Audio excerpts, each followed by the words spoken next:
Dear students, today we will discuss about our third topic from Unit 1 is environments. Environments are the places in which agents operate. Task environments are essentially the problems to which rational agents are the solutions. The flavor of task environment directly affects the appropriate design for the agent program.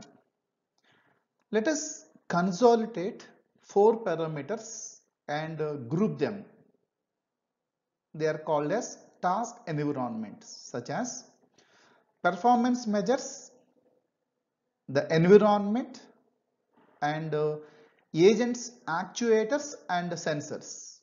They comes under task environment. They can be acronymed as PEACE. That means P stands for performance, E stands for environment, A stands for actuators and S stands for sensors. In designing an agent, the first step must always be to specify the task environment as full as possible. Let us define peace on self-driving car.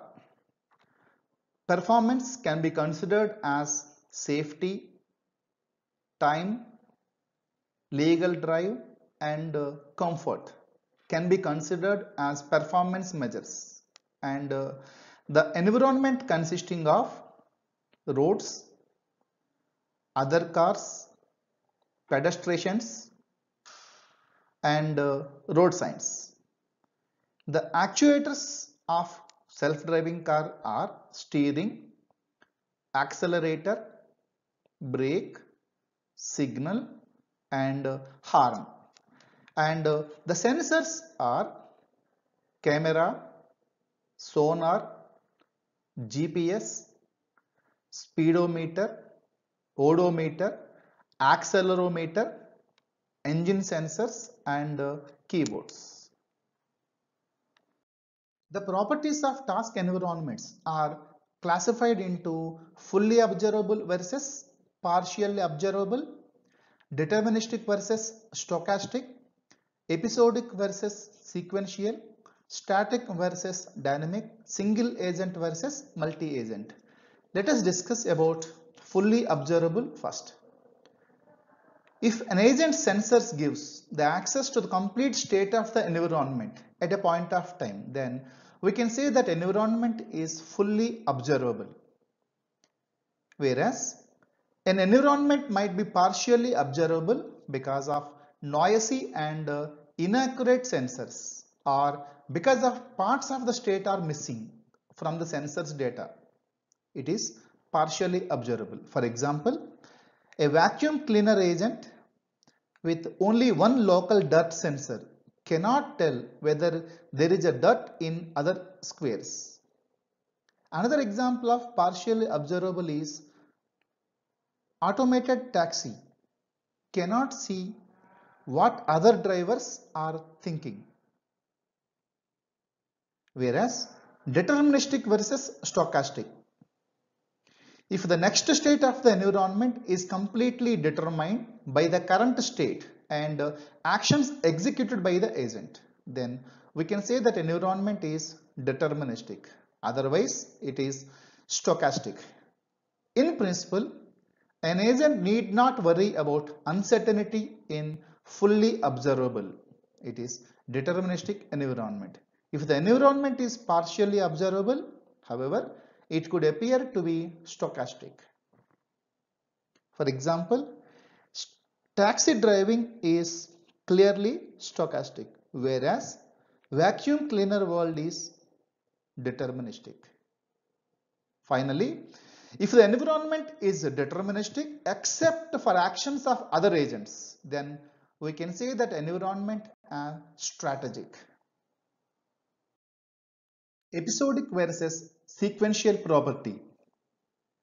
The agent's experience is divided into atomic episodes.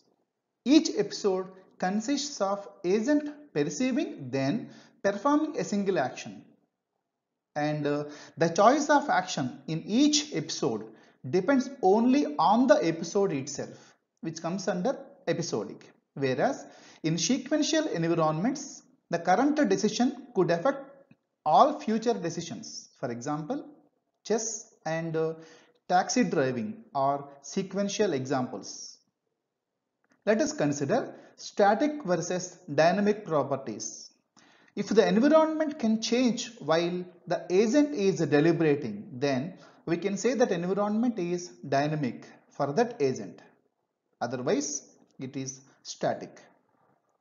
Static environments are easy to deal with because the agent need not keep looking at the world while it is deciding on an action nor worry about passage of time, whereas dynamic environments are continuous, asking the agents what it wants to do.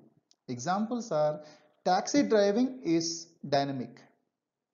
Chess when playing with clock is semi-dynamic.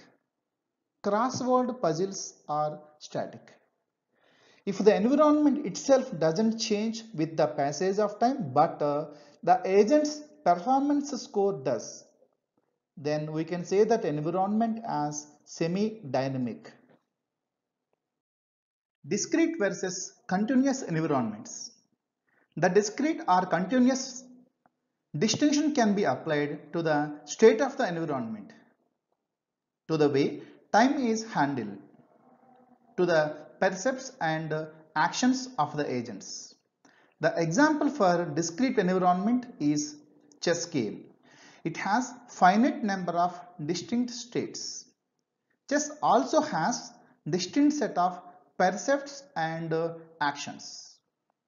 On the other hand, taxi driving is an example for continuous state property.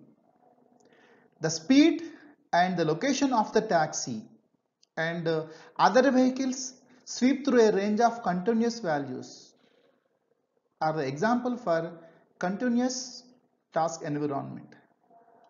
Let us discuss about single agent versus multi-agent task environments. An agent solving crossword puzzle is an example for single agent environment, whereas an agent who is playing chess, it is a two-way agent environment. And another distinction is chess is a competitive multi-agent environment, whereas taxi driving environment, which avoids collisions and maximizes the performance measure of all the agents, is a cooperative multi-agent environment. Students, let us consider 8 puzzle problem, chess game, poker, backgammon, car and Roomba environments and their environment types.